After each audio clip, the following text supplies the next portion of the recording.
Hello. Good day, delegates, to the International Conference on Universal Social Protection and Labor in Kathmandu, Nepal. I'm Enrique Villanueva from the Institute for Popular Democracy, based in the Philippines. And I would like to talk about the uh, issue of housing and the associated essential services, uh, and how this issue has sparked a people's movement for greater participation in policies that surrounds labor, housing, and social protection in the Philippines.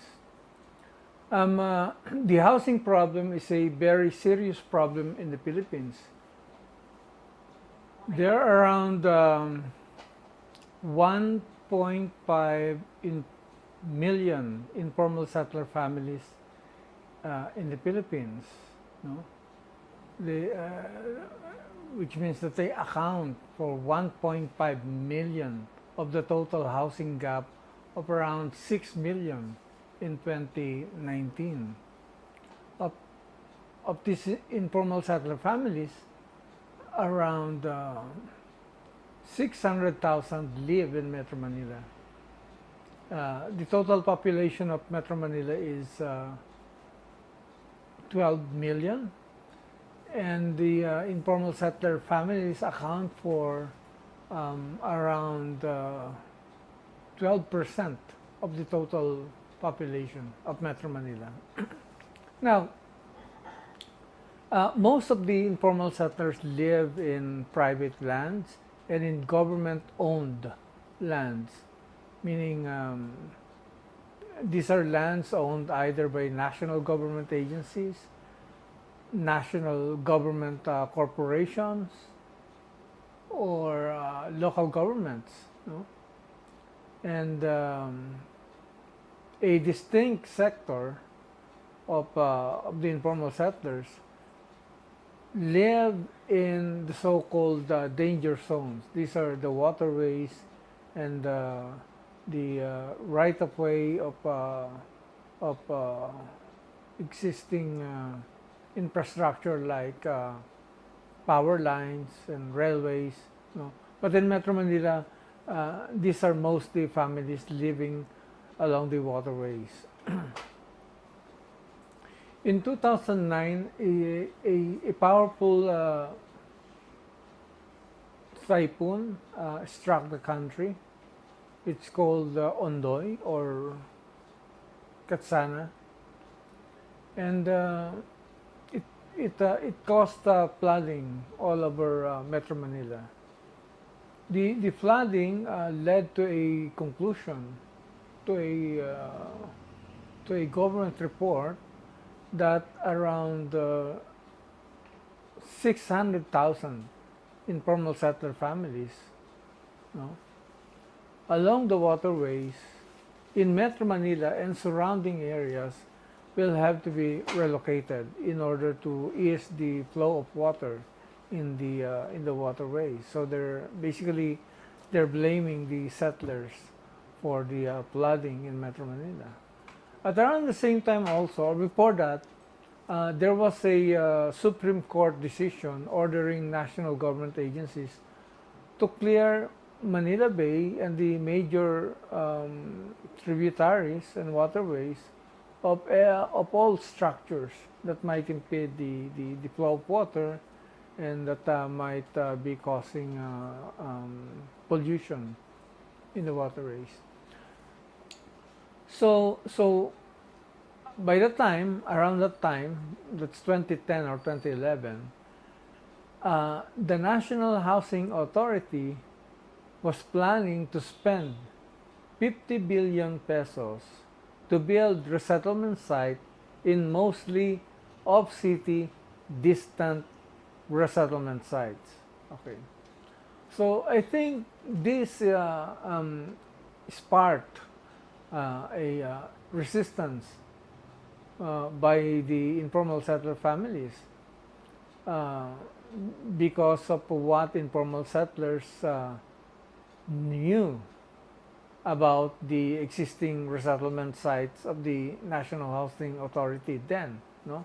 So they said that they do not want to be relocated to the NHA, to the resettlement sites built by the NHA, the National Housing Authority, because these are far away, and therefore far away from the jobs, from their existing jobs in the city. No? So informal settler families are mostly vendors, including itinerant vendors or street vendors. They're mostly construction workers, tricycle drivers, and so many odd jobs, no, that are found in the city, no? And while living in the city, while living in the informal settlements inside the city, they are able to access whatever job there is created by the urban economy on a daily basis. So I think that the choice of habitat, no, the choice of living in Metro Manila's slums is mainly due to the advantage that these informal settlements offer in terms of easy access to jobs and livelihood opportunities in the city. The NHA resettlement sites, no, the essential services are lacking. For example, there are families that's been relocated to the resettlement sites that had to wait for 5 to 10 years before they could enjoy direct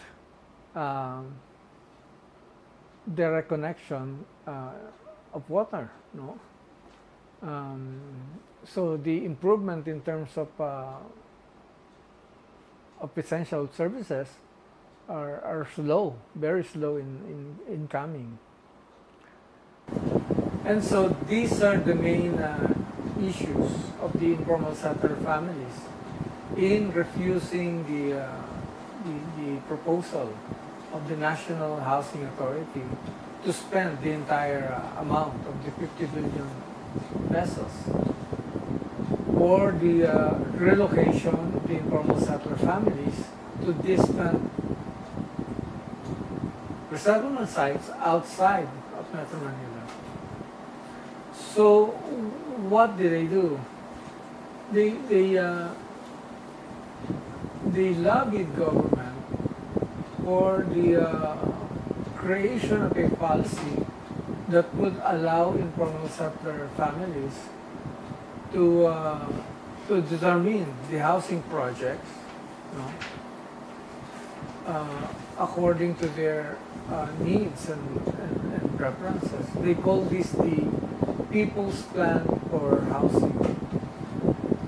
The government created a national technical working group back in 2011 to determine the guidelines and rules for the implementation of the housing program or the relocation of informal settler families in the danger zones.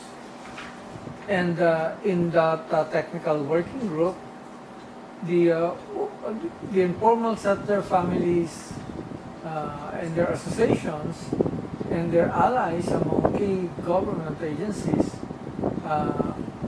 pushed for the adoption of the so-called People's Plan approach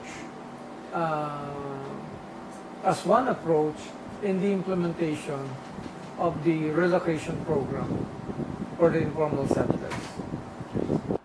So finally, provisions were adopted in the joint memorandum circular signed by the government agencies involved in the National Technical Working Group, no, allowing for the so-called People's Plan, no, under which associations of informal settlers may prepare their housing project and then propose for the financing of this housing project under the government program. That was that provision was adopted, and it was called the People's Plan approach, without denying also that for groups of informal settlers that are unable to put together a housing plan or housing project by themselves, can choose to relocate to government built resettlement sites outside of the city. So mostly the proposals that were made by the informal settler associations were proposals in which the housing project locations are inside the city or inside the metro area, or if they're not inside the metro area, then at least they are near city or near metro, no, along the peripheries of Metro Manila. So you can see the logic that that basically the priority of the urban poor is proximity to the city economy, easy access to the city economy. And so they prepared the so-called in-city or near-city option. Okay. But then, even given the policy support, you know, under the joint memorandum circular of the agencies, it was still not smooth sailing for the informal settlers associations. No? They encountered a lot of resistance from the local governments and from the National Housing Authority, because at about the same time that they were issuing these proposals and submitting these proposals to the government, the NHA was already building off-city distant resettlement sites, and they want to make sure that these housing projects that they build will be occupied, no, by the informal settlers. Because many informal settlers and their associations do not prefer the housing option offered by the National Housing Authority, they asked government to put some of the fund, some of the 50 billion fund to the Social Housing Financing Corporation, which is another government agency for housing. So instead of the National Housing Authority spending all the money to build resettlement sites, the informal settlers argued that some of the funds should go to this agency, Social Housing Financing Corporation, so that they can bring their proposal for financing before this agency. No. So probably around 40 people's plans were submitted to the government through the Department of Interior and Local Government. And of the people's proposals for housing that qualified, the DILG endorsed this to the Social Housing Financing Corporation. Between 2011 and 2016, the Social Housing Financing Corporation was able to draw around 9 billion pesos to finance around 30 people's proposals for housing coming from different informal settlers associations. from the danger zones in Metro Manila. Um, of that number, 12 people's proposal issued by 12 people's organization, housing cooperatives and housing associations from our network were approved, involving a total number of families of almost 10,000, and with a total financing cost of almost 5 billion pesos, 4.4 billion to be exact. To us, this is a big success and an important precedent that people's organizations were able to secure financing approval for their proposals for housing. Because usually, in the context of government relocation plans, no, the informal settlers just got relocated. They're just relocated from the areas affected by government program or infrastructure to the resettlement sites prepared or built by the government. So it's an important precedent for us. No? Even if the 9 billion total spending for people's proposal represented only almost around 1/3 of the total financing program of 50 billion. In fact, the National Housing Authority got almost 2/3 of the 50 billion to finance its usual way of relocating the families by building distant of-city resettlement sites. Okay, so in preparing for their proposal, in preparing the people's plans for housing, the Informal Settlers Association selected the land, developed the construction design with the help of the developers and builders that they prepared. They laid out the community development plan or the subdivision plan.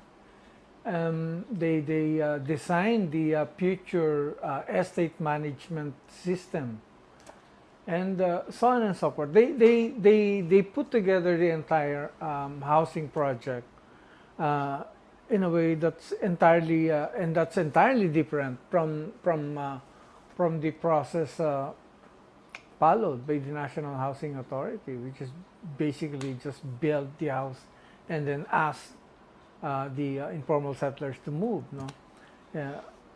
Which does not work all the time. No? We think that the People's Plan process is more orderly, more peaceful, more conducive to avoiding conflict, because the people themselves decide on the housing project and what's the location of the housing project is going to be, and the level of financing. They determine almost everything. No? And and that's why government agencies have come to believe that the People's Plan process should be a major alternative to government-led housing. And in fact, some legislations were proposed, no, in order to institutionalize, the People's Plan approach. No? Between 2011 and 2016, there were various mass actions by urban poor organizations demanding for the adoption of the People's Plan approach demanding for a stop to the forced relocation of informal settler families to NHA sites, and a stop to forced evictions and demolitions. However, the People's Plan approach also implied that the associations, that the community associations of the urban poor, that's putting together that proposal, that's implementing that housing project, should be strong enough in order to implement it well.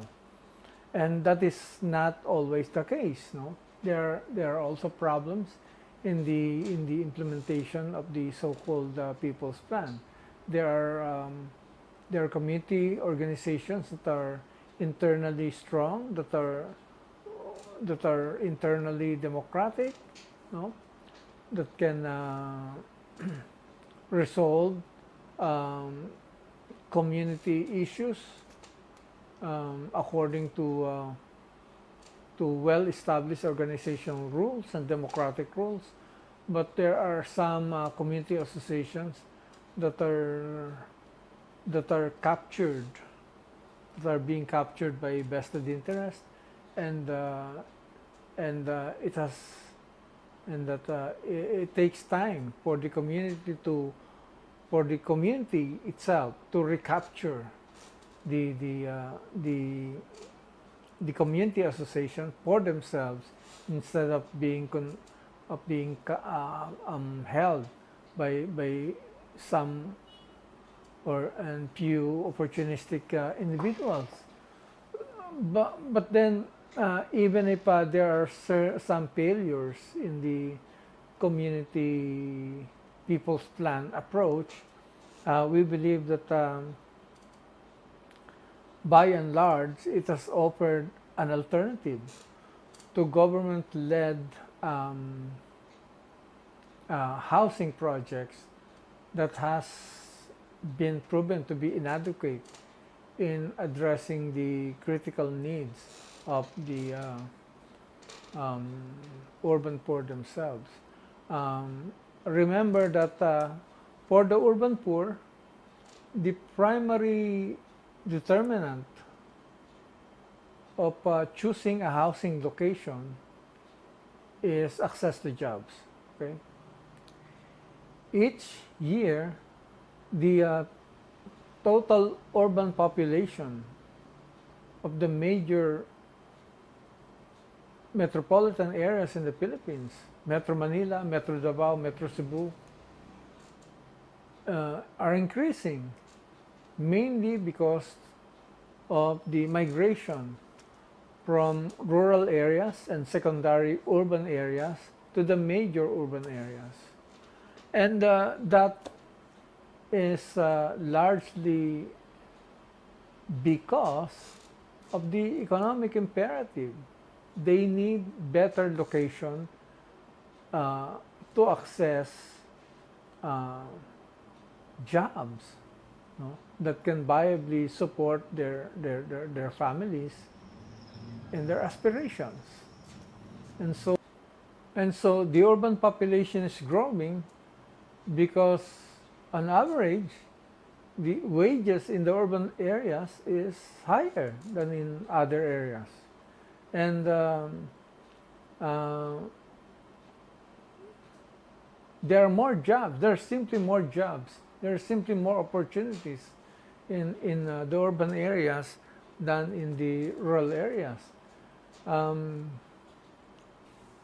Some of us are saying that the development of the country should be well-rounded, meaning that there should be equal attention given to the development of the rural areas and the urban areas, so that the rural areas will not be lagging behind the urban areas in terms of growth and creation of opportunities for everyone. But some of us are also saying that because the poor from the poor areas, from the rural areas, are coming to the cities in search of opportunities and better jobs and opportunities, then we should allocate resources to improve urban areas, to make them ready for migrants that are coming over from the poorer areas and from the rural areas. So, because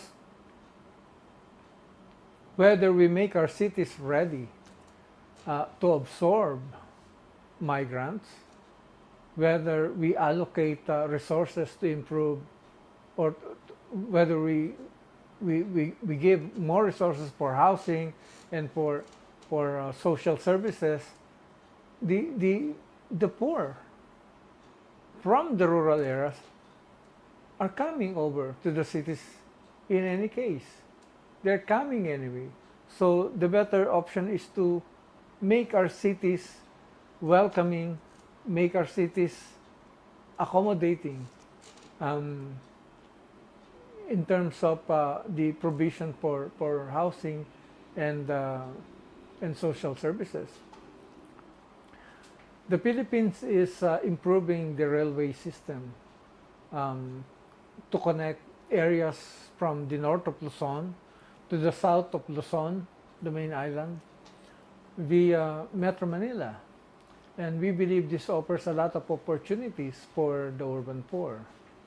So if the right policies and incentives are made so that local governments will allow for the development of mixed-use areas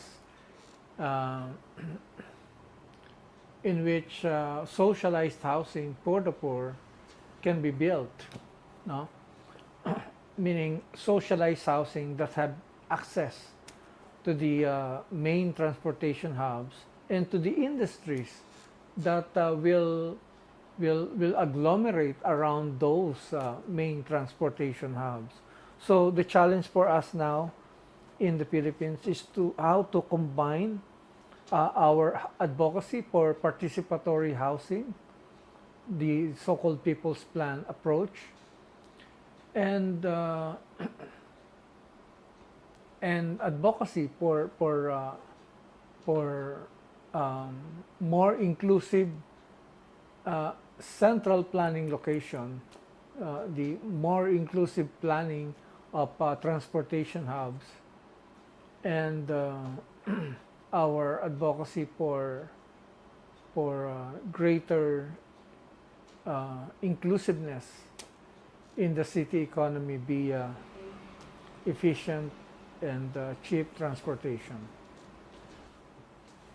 The direction of our struggle is not just housing per se for the urban poor, but greater inclusiveness in the urban economy and greater assurance that the right to the city of the urban poor will be protected through a more through transportation policies and development policies for the urban areas that are inclusive, not just in their planning, but also in their enjoyment. And so thank you very much for listening.